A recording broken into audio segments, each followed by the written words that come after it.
Bonjour à tous et bienvenue pour un nouvel épisode de Le Saviez-vous. J'espère que vous allez bien. Vous avez l'habitude, je vous demande à chaque fois comment ça va. Et si jamais vous vous posez la question, de mon côté, tout va bien en cette fin de mois de septembre.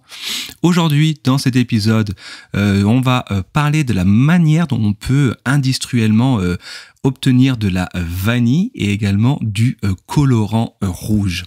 Et si jamais, attention, si jamais vous êtes en train de manger, surtout si vous mangez un yaourt à la vanille par exemple, je vous invite de faire une petite pause, le temps de digérer les informations que je vais vous donner d'ici quelques instants. Avant de commencer de rentrer en détail, n'hésitez pas à vous abonner si ce n'est pas encore fait, peu importe de la plateforme. Et si vous souhaitez soutenir le podcast pour le prix d'un café, vous pouvez le faire en faisant un petit don d'€1.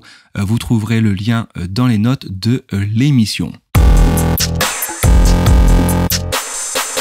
Alors comme je vous le disais en introduction, si jamais vous êtes en train de manger, n'hésitez pas à faire une petite pause quelques secondes. Alors déjà pour commencer, comme je vous disais, on va parler de la vanille. Est-ce que vous saviez qu'il existe un lien entre l'arôme vanille et le castor ? Alors le castor, je pense que vous avez à peu près tous en tête de quoi il s'agit, de quel animal il s'agit. C'est forcément le petit animal, le petit rongeur qui construit des barrages au Canada. Et il faut savoir que le castor est également un animal territorial et que pour marquer son territoire, le castor va déposer des phéromones autour de son territoire. Et au nez de l'homme, de l'être humain, ce phéromone ressemble énormément, l'odeur du moins ressemble énormément à la vanille. Et en fait, cette odeur vient d'une substance que l'animal génère et cette substance est nommée le castoreum. Et il faut savoir que le castoreum est produite à partir d'un mélange de fluides provenant des glandes périnéales, anales et de l'urine. Et oui, rien que ça. Et vous imaginez bien que les industriels ont compris le potentiel de ce liquide produit par le castor et du coup il s'est mis en tête de le récupérer afin de l'introduire dans notre alimentation. Donc si vous mangez un petit yaourt à la vanille, bon appétit bien sûr. Du coup, comment est-ce qu'on fait pour récupérer ce fameux liquide ? Il faut tout d'abord endormir l'animal pour ensuite réussir à extraire, à percer grosso modo la glande anale pour réussir à récupérer le castoreum.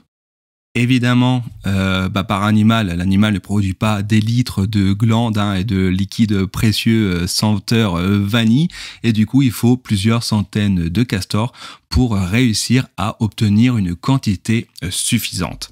Du coup, la question c'est est-ce que réellement on peut manger des yaourts à la vanille avec des parties de glandes anales des castors à l'intérieur ? Alors en théorie, oui. En pratique, on va dire que c'est plutôt non, car en fait, l'extraction est quand même assez coûteuse pour finalement le peu de quantité prélevée. Et puis aujourd'hui, la chimie arrive à recréer des arômes vanille, on va dire, de manière industrielle. Par contre, il y a une autre industrie qui, elle, pour le coup, utilise beaucoup plus le castoreum. Ce sont les parfumeurs. Pour avoir des odeurs, des fragrances de vanille que l'on vous vante tant chez Sephora, souvent on utilise à ce moment-là le castosérum issu des glandes anales du castor. Également, une nouvelle fois, en introduction, je vous avais parlé de colorant rouge. Est-ce que vous savez d'où vient le colorant rouge ? Alors, autant la vanille, elle provenait de la glande anale du castor. Alors, si ça vous a refroidi, tenez-vous bien car ce n'est pas le seul aide culinaire issu du monde animal. Connaissez-vous le Dactylopus coccus ? Alors sous ce nom scientifique en fait se cache la famille des cochenilles. Alors les cochenilles ce sont des toutes petites, vraiment très très petites araignées rouges qui ne dépassent pas les 5 mm. Et en fait tout comme le castor, pour le castor, le monde industriel s'est rendu compte que la couleur rouge de cette petite araignée pourrait être fort utile pour égayer notre alimentation. Et c'est pour ça qu'en fait, cette espèce d'araignée est élevée pour obtenir le colorant rouge de nos aliments. Et là, pour le coup, on l'utilise quand même assez fréquemment. Et là, comme le castor, je vais vous expliquer comment est-ce qu'on fait pour obtenir le colorant rouge de ces petites cochonnies.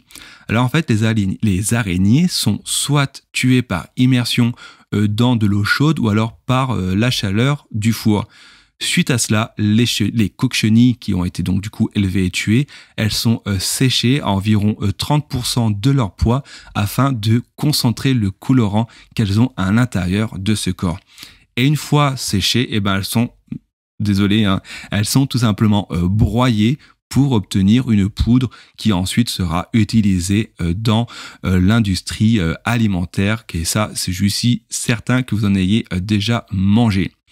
Pour information, au quotidien, ce colorant alimentaire est connu sous le nom de E120.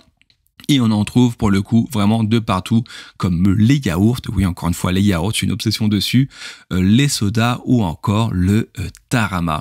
Et comme dirait l'autre, bon appétit bien sûr. On arrive à la fin de cet épisode. Une nouvelle fois, n'hésitez pas à le commenter, à partager avec vos proches et sur les réseaux sociaux. Je vous souhaite une bonne journée et je vous dis à très bientôt.